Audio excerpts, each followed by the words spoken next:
इस वीडियो में मैं तुम्हें बताने वाला हूं किन पैरामीटर्स के बेसिस पे तुम्हें अपने लिए एक बेस्ट कॉलेज को सेलेक्ट करना चाहिए। मैंने इस पूरी चीज को 4 पैरामीटर्स में डिवाइड किया है, जिसमें से फर्स्ट 3 पैरामीटर्स एक्सट्रीमली इंपॉर्टेंट है।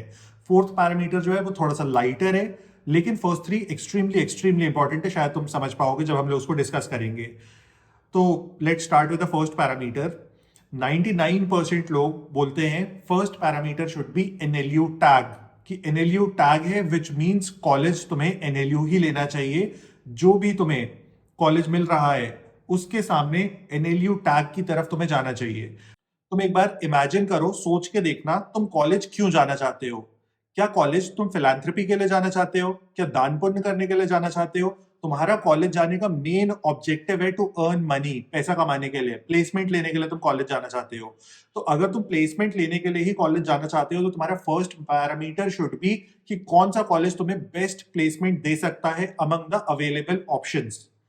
तुम शायद अब मेरी बात से 100% अग्री कर रहे होगे। यहाँ पे एनएलयू टैग की कोई भी बात नहीं है। एनएलयू टैग से हमें कुछ भी लेना देना नहीं है अनटिल एंड अनलेस मुझे एक अच्छी प्लेसमेंट मिल जाए। अब अगर फॉर एग्जांपल मैं हार्वर्ड जा रहा हूँ, तो हार्वर्ड जाने के मेरी एक ऑब्जेक्टिव है ना, कि मुझे पता है कि मैं एक अच्छे सर्कल में रहूंगा और मुझे एक अच्छी प्लेसमेंट मिल जाएगी, मुझे बहुत अच्छी अपॉर्चुनिटीज मिल जाएंगी।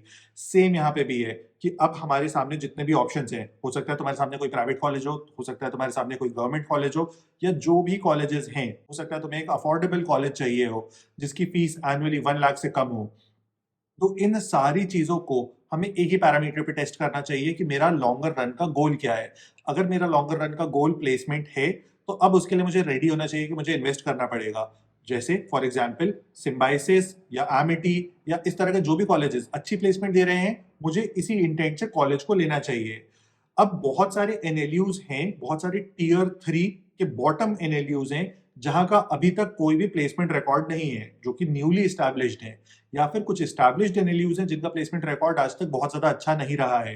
तो उस पॉइंट पे मैं तुम्हें हाईली रिकमेंड करूंगा उन एनएलयूज को स्किप करके तुम एक ऐसे प्राइवेट कॉलेज को ले लो जहां पे तुम्हें अच्छी प्लेसमेंट मिल जाएगी, या फिर एटलीस्ट एक चांस है कि एक अच्छी प्लेसमेंट मिलने वाली है।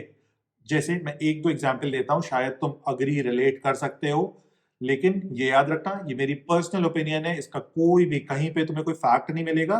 तुम डिसअग्री कर सकते हो, कंप्लीटली डिसलाइक कर सकते हो वीडियो को, तुम्हें पसंद आता है तो लाइक कर सकते हो वीडियो को। अगर तुम्हें एनएलयू असम मिल रहा है, एनएलयू त्रिपुरा मिल रहा है, या फिर तुम नॉर्थ इंडिया के रहने वाले हो और तुम्हें एनएलयू तिरुचिरापल्ली मिल रहा है, त्रिची मिल रहा है, विशाखापट्टनम मिल रहा है, उस पॉइंट पे मैं तुम्हें हाईली रिकमेंड करूंगा कि इन एनएलयूज को छोड़ के तुम निर्मा यूनिवर्सिटी ले सकते हो। अगर तुमने फॉर्म भरा है तो इन यूनिवर्सिटीज को छोड़ के, मतलब एटलीस्ट असम और त्रिपुरा को छोड़ के तुम एनएमआईएमएस मुंबई भी ले सकते हो, मेन कैंपस। अब अगर तुमको सेम टाइम पे एक इस तरह की सिचुएशन है जहां पे तुम्हें निरमा मिल रहा है, जहां पे तुम्हें एनएमआईएमएस मिल रहा है और इनके साथ तुम्हें जीएलसी मिल रहा है, तुमने एमएचसीईटी क्रैक कर लिया या आईएलएस मिल रहा है, तो हाईली रिकमेंडेड होगा कि जीएलसी आईएलएस की तरफ जाओ। गवर्नमेंट कॉलेजेस हैं, फीस बहुत कम है, अफोर्डेबल है। इसके बाद प्लेसमेंट रिकॉर्ड उनका बहुत एक्सट्रीमली अच्छा है, अकेडमिक रिकॉर्ड उनका एक्सट्रीमली अच्छा है। तो हमें इस तरह से सेलेक्ट करना चाहिए।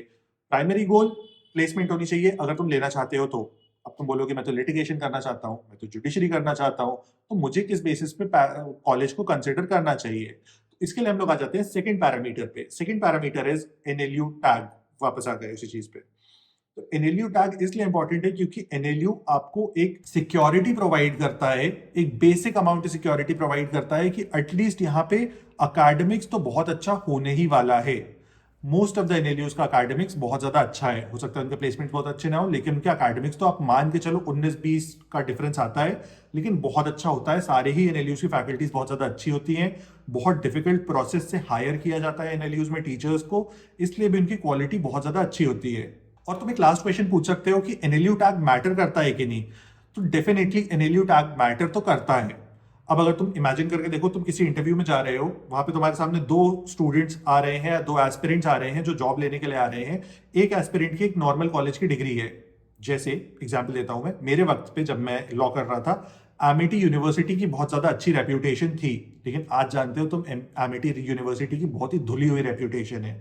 मतलब कोई भी प्रेफर नहीं करता है एमिटी कॉलेज को लेना।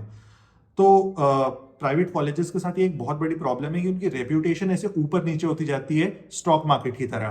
तो वहां पे हमें बेट करना थोड़ा सा डिफिकल्ट होता है। एनएलयूज के साथ यहाँ पे आपको श्योरिटी मिलती है कि उनकी रेप्यूटेशन ऐसी रहेगी, उनका अकेडमिक ग्राफ बहुत अच्छा रहेगा और वो कंसिस्टेंसी को मेंटेन करके रखेंगे। आप किसी भी एनएलयू को ऐसा नहीं बोल सकते कि इसने बहुत सारा डिक्लाइन किया।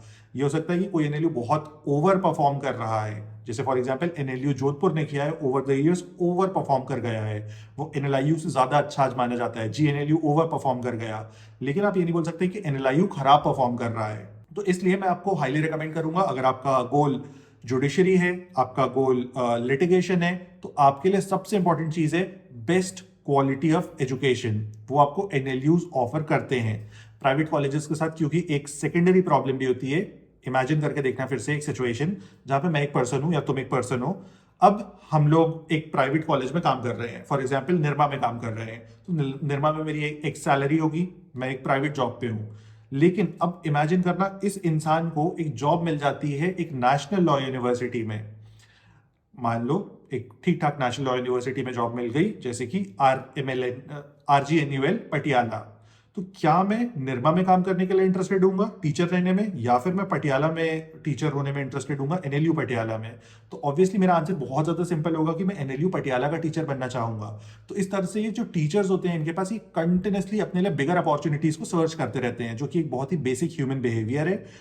इसकी वजह से फैकल्टीज बहुत ज्यादा तेजी से चेंज होती हैं। एनएलयूज की फैकल्टी भी चेंज होती है कि उनके उनके अपग्रेडेशन होते हैं, रिटायर होते हैं, सारी चीजें होती हैं, लेकिन एट्रिशन रेट बहुत ज्यादा कम होती है।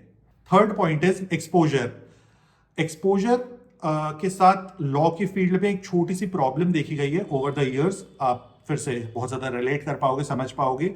जो प्राइवेट कॉलेजेस आप देखो, या एनएलयूज देखो, या गवर्नमेंट कॉलेजेस देखो, तीनों के साथ एक बहुत सिंपल सा ट्रेंड है। इंडिया की जो ग्रोइंग सिटीज हैं या ग्रोन सिटीज हैं, उनमें सारे के सारे कॉलेजेस बहुत ज्यादा अच्छा परफॉर्म करते हैं। फॉर एग्जाम्पल एक अच्छा कॉलेज है, शायद आपने इसका नाम सुना होगा, Praveen Gandhi college of law, Mumbai. ये कॉलेज बहुत ज्यादा अच्छा परफॉर्म कर रहा है over the years. OP Jindal बहुत ज्यादा अच्छा परफॉर्म कर रहा है। उसके बाद आप देखोगे तो एनएमआईएमएस बहुत ज्यादा अच्छा परफॉर्म कर रहा है, या फिर इस तरह के जो न्यूअर एनएलयूज हैं वो बहुत ज्यादा अच्छा परफॉर्म कर रहे हैं, जो बड़ी सिटीज में खुल रहे हैं।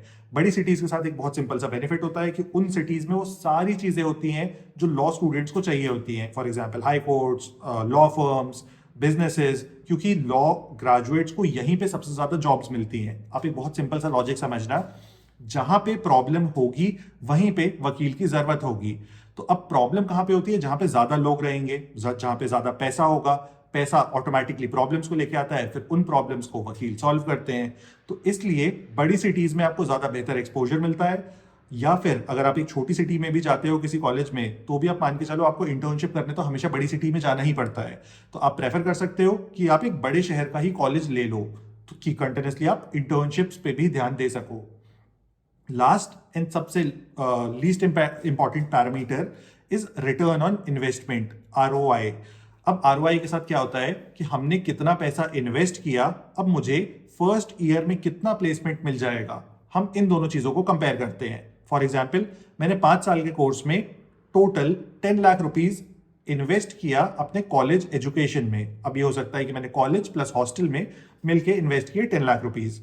अब मुझे जॉब मिल रही है 2 लाख रुपए की। तो अब यहाँ पे आप रिटर्न ऑन इन्वेस्टमेंट देखोगे तो आपको एक बात समझ आ रही होगी कि फर्स्ट ईयर में मैंने 2 लाख रुपए कमाए, लेकिन मैंने इन्वेस्ट कितने किए? 10 लाख 5 साल में।